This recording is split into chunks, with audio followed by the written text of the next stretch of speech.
അപ്പോൾ ഗൈസ്, നമ്മുടെ ജാസ്മിൻ്റെ കിളി പോയിരിക്കുന്ന അവസ്ഥയാണ് ഇപ്പോൾ. അതിൻ്റെ ഒരു കാരണം എന്ന് പറയുമ്പോൾ എല്ലാവർക്കും അറിയാം, സായിയാണ്. പുറത്ത് കത്തുന്ന ഒരു ആളിക്കത്തുന്ന തീയിൽ കുറച്ച് കൊണ്ടുവന്ന് ബിഗ് ബോസ് വീട്ടിലും കൊണ്ടുവന്ന് കൊളുത്തിയിട്ടുള്ളൊരവസ്ഥയാണ്. ശരിക്കും പറഞ്ഞാൽ ഇത്രയും ദിവസം ജാസ്മിനും ഗബ്രിയും അവിടെ കാട്ടിക്കൂട്ടിയതിൻ്റെ ഒരു ഗൗരവം അവർക്ക് രണ്ടുപേർക്കും എനിക്ക് തോന്നുന്നു ഇപ്പോഴാണത് മനസ്സിലാവുന്നത്. നമുക്ക് ഇപ്പം എപ്പിസോഡുകൾ കാണുമ്പോൾ അതിൻ്റെ ഒരു ഗൗരവം നമുക്കും മനസ്സിലാകുന്നുണ്ട്. ഇതിലൊരു ചെറിയൊരു സംശയമുള്ളതെന്ന് പറയുമ്പോൾ ബിഗ് ബോസ് സായിയെ കൊണ്ട് പറയിപ്പിച്ചതാണോ എന്നുള്ളൊരു കാരണം. അല്ലെങ്കിൽ സായി ഇങ്ങനെ വന്ന ദിവസം തന്നെ അത്രയും ധൈര്യത്തോടുകൂടി അവിടെ പറയില്ലായിരുന്നു. എന്തായാലും ഇത് ഏറ്റവും കൂടുതൽ ബാധിച്ചിരിക്കുന്ന ജാസ്മിനെ തന്നെയാണ്. സായി ജാസ്മിനോട് ചോദിക്കുന്നുണ്ട്, നിന്നെ വെയിറ്റ് ചെയ്ത് പുറത്തൊരാൾ നിൽപ്പുണ്ട് എന്ന് നീ തന്നെയാണ് പറഞ്ഞത്. ആ സ്ഥിതിക്ക് ഇതിൻ്റെ അകത്ത് വന്ന് ഇടയ്ക്കിടയ്ക്ക് ഒരാളെ കിസ് ചെയ്യുക, ഹഗ് ചെയ്യുക, ഇത് ആ ആൾക്ക് എത്രമാത്രം ഹേർട്ടാകുമെന്നുള്ളത് നീ ചിന്തിച്ചിട്ടുണ്ടെന്ന്. അപ്പോഴും പഴം മൊഴി എന്ന് പറഞ്ഞതുപോലെ ജാസ്മിന് അവിടെ ന്യായീകരണമുണ്ട്. ആ ആൾക്ക് ഇത് ഒരു കുഴപ്പമില്ലെന്നാണ് ജാസ്മിൻ പറയുന്നത്. ഇത് സുഹൃബന്ധത്തിൽ തന്നെ പുള്ളിക്കാരൻ എടുക്കത്തുള്ളൂ, അയാൾക്ക് ഇത് മനസ്സിലാകും. പക്ഷേ ഇത് ആ ആളെന്ന് പറയുന്ന ആൾ അഫ്സലാണ്. അഫ്സൽ പുറത്തുവിട്ടൊരു വോയിസിൽ പറയുന്നുണ്ട്, ഇതെനിക്ക് ഒട്ടും ഉൾക്കൊള്ളാൻ പറ്റുന്നില്ല, മറ്റുള്ളവരുടെ പോലെ എനിക്കും ഡൗട്ടുണ്ട്. ജാസ്മിൻ വന്ന ശേഷം ഇതിൻ്റെ ഒരു ക്ലാരിഫിക്കേഷൻ ജാസ്മിൻ തന്നേ പറ്റൂ എന്ന്. എങ്ങനെയുണ്ട്? ജാസ്മിൻ പറയുന്നത് ജാസ്മിൻ്റെ ന്യായീകരണമാണ്. അഭിഷേകം ചോദിക്കുന്നുണ്ട്, നിനക്ക് അവനോട് ഇഷ്ടമുണ്ടോയെന്ന്. അപ്പോഴും ജാസ്മിൻ്റെ ഒരു അവസ്ഥയെന്ന് പറയുമ്പോൾ എന്താ, കയ്യാലപ്പുറത്തിരിക്കുന്ന തേങ്ങ കൂട്ടാണ്. ഒന്നിൽ അങ്ങോട്ടല്ലെങ്കിൽ ഇങ്ങോട്ടെന്നുള്ള ഒരു ഇത്. ഒന്നിൽ ഇഷ്ടം ഉണ്ടെന്ന് പറയുക, അല്ലെങ്കിൽ ഇഷ്ടം ഇല്ല എന്ന് പറയാം. ഇത് ഇഷ്ടം ഉണ്ട്, പ്രേമം ഇല്ല. അതിൻ്റെ ഒരു എന്താ പിന്നെ അർത്ഥം എന്താണെന്ന് ജാസ്മിന് തന്നെ പറയാൻ പറ്റുന്നതല്ല. ജാസ്മിന് ഉള്ളിലുണ്ട്, അത് പുറത്ത് ജാസ്മിൻ പറയില്ല.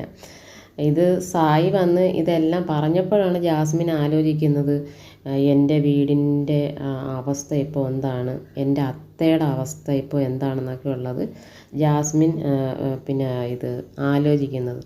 ഇത് ഇപ്പോൾ എത്രയെന്ന് പറഞ്ഞിരുന്നാലും ജാസ്മിന് അത്യാവശ്യം പക്വതയും വിദ്യാഭ്യാസവും ഒക്കെ ഉള്ള ഒരാളാണ്. അപ്പോൾ അവർക്ക് തന്നെ അതിനകത്ത് നിന്നൊന്ന് ചിന്തിക്കാമെന്നുള്ളതേ ഉള്ളൂ. സുഹൃബന്ധം അതൊക്കെ ഓക്കെ, ഓടിക്കളി, തല്ല്, ഒരു ഹഗ്ഗിയിലൊക്കെ ഓക്കെ, എന്നാൽ അതെല്ലാവർക്കും കാലം മാറി, അപ്പോൾ അതെല്ലാവർക്കും മനസ്സിലാവും.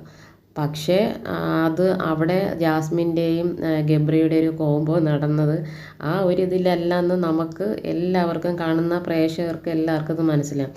പക്ഷേ എനിക്ക് തോന്നുന്നു ഇത് അഫ്സൽ ആ വോയിസിൽ പറയുന്നത് പോലെ ഇവൾക്ക് മനസ്സിലാകുന്നില്ല, അതിനകത്ത് ഈ ക്യാമറയും കാര്യങ്ങളും ഉള്ള കാര്യം അതവൾ മറന്നു പോകുന്നുണ്ട് എന്നൊക്കെ ചോദിക്കുന്നുണ്ട്. അപ്പോഴും ഈ ഒരു കുറച്ച് ഈ 2-3 ദിവസത്തെ ഒരു എപ്പിസോഡിൽ, അതായത് ജാസ്മിൻ്റെ ഫേസും ആ ഒരു ഇമോഷണൽ ഒരു രീതിയിലുള്ള ഇതൊക്കെ കണ്ടപ്പോഴേക്കും നമുക്കും ജസ്റ്റ് ഒന്ന് തോന്നുന്നു, ഇതിനകത്തേക്ക് ക്യാമറയുള്ള കാര്യം ജാസ്മിന് മനസ്സിലാവുന്നില്ല എന്നുള്ള കാര്യം.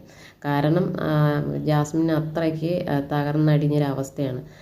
ജാസ്മിൻ ഗബ്രിയോട് പറയുന്നുണ്ട്, നിൻ്റെ വീട്ടിൽ ഇത്രയും പ്രശ്നം ഉണ്ടാവില്ല, പക്ഷേ എൻ്റെ വീട്ടിലാണ്. അപ്പോൾ ഗബ്രി പറയുന്നുണ്ട്, നിൻ്റെ വീട് എൻ്റെ വീടൊന്നുമില്ല, രണ്ടുപേർക്ക് ഈക്വലായിട്ടുള്ള പ്രശ്നം തന്നെയാണ്, എൻ്റെ വീട്ടിലും ഇതേ അവസ്ഥയൊക്കെ തന്നെയാണെന്നാണ് ഗബ്രിയും പറയുന്നത്. ഇത് രണ്ടുപേരും നല്ല ഒരു രീതിയിൽ, ഒരു പ്രണയം ഇല്ലെങ്കിൽ അതൊരു നല്ലൊരു സുഹൃബന്ധത്തിൽ തന്നെ കൊണ്ടുപോയി കളി, ഒരു ഗെയിം അവിടെ എൻജോയ് ചെയ്ത് വിൻ ചെയ്യാനുള്ള രീതിയിൽ കളി കളിച്ചിരുന്നെങ്കിൽ ഇത് ഇത്രയും ഒരു പ്രശ്നം ഉണ്ടാവില്ലായിരുന്നു. പക്ഷേ ഇത് പോയ റൂട്ടെന്ന് പറയുമ്പോഴേക്കും വേറെ രീതിയിലായിപ്പോയി. അതിൻ്റെ ഭവിഷ്യത്ത് നമ്മളിങ്ങനെ എല്ലാവരും നോക്കിയിരിക്കുക. ബിഗ് ബോസിൽ നിന്നും ഗബ്രിയും ജാസ്മിനും പുറത്തേക്ക് വരുമ്പോൾ എന്തൊക്കെ സംഭവിക്കുമെന്നുള്ളത് എല്ലാവരും കാത്തിരിക്കുന്ന ഒരു നിമിഷമാണ്. എന്താണെന്നാലും ഇതൊരു വലിയൊരു പ്രശ്നത്തിലേക്ക് തന്നെ പോകും.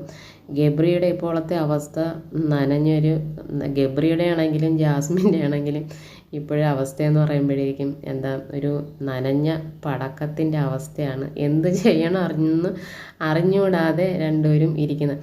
പക്ഷേ ഒരു വാക്ക് ഗബ്രി ജാസ്മിന് കൊടുക്കുന്നുണ്ട്, നീ പേടിക്കട്ടെ, എന്ത് വന്നിരുന്നെന്ന് പറഞ്ഞിരുന്നാലും പുറത്ത് വന്ന ശേഷം നിനക്ക് എന്ത് വന്നെന്ന് പറഞ്ഞിരുന്നാലും ഞാൻ കൂടെ കാണുമെന്നുള്ളൊരു വാക്ക് ഗബ്രി ജാസ്മിന് കൊടുക്കുന്നുണ്ട്. അത് പ്രണയമാണോ സുഹൃബന്ധമാണോ എന്നുള്ളതെല്ലാം അവർ വന്നതിന് ശേഷം അറിയാം.